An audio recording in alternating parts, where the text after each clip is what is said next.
అంతా నా మేలుకే, ఆరాధన యేసుకే, అంతా నా మంచికే. తన చిత్తమునకు తల వంచితే, తన చిత్తమునకు తల వంచితే, ఆరాధన ఆత్మము స్తుతించుట మానము, ఆరాధన ఆత్మము స్తుతించుట మానము, స్తుతించుట మానము.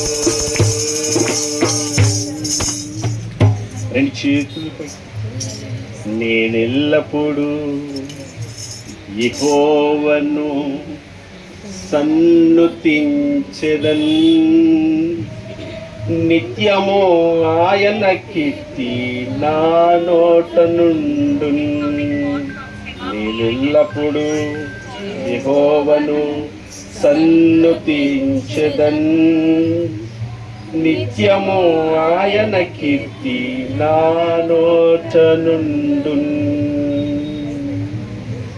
నాయన, ఏ స్థితిలో మేమున్నా, ఏ పరిస్థితుల్లో మేమున్నా, ఎట్లాంటి స్థితిగతుల మధ్య, పరిస్థితుల మధ్య మీ జీవనం కొనసాగిస్తున్నా, నేను ఎప్పుడు స్తుతించేవారిగా, ఆరాధించేవారిగా, మాకు మేలు చేసే దేవుడు అని మమ్మల్ని సరిచేసి, మమ్మల్ని సరిదిద్ది, మాకు నాయన ప్రతి విషయం అభ్యాసం కలిగి, ధ్యానం కలిగి, నేర్చుకున్నట్లుగా నడిపిస్తూ ఉండగా, ఆ మార్గంలో అంతట్లో జాగ్రత్తగా నీ మాటకు లోబడి ఇదేలే నడుచుకున్నట్లుగా ఈరోజు మాకున్న స్థితిలో, పరిస్థితిలో మాకు నేర్పించాలని, మేము తెలుసుకోవాలని, మేము నాయన నిలబడాలని విశ్వాసమందు మీరు మా ఎడలో చూపుతున్న కృపేనని నిండు మనసుతో కృతజ్ఞతాస్తుతులు మీకు చెల్లించుకుంటూ అపాదమస్తుగా నీ పాదాలు చెంత పెడుతూ యేసు క్రీస్తు వారి పరిశుద్ధ నామమున కొద్ది స్తుతి ఆరాధన నీ పాద సన్నిధిని సమర్పించి వేడుకుంటున్నా నా ప్రియ పరలోకపు తండ్రి.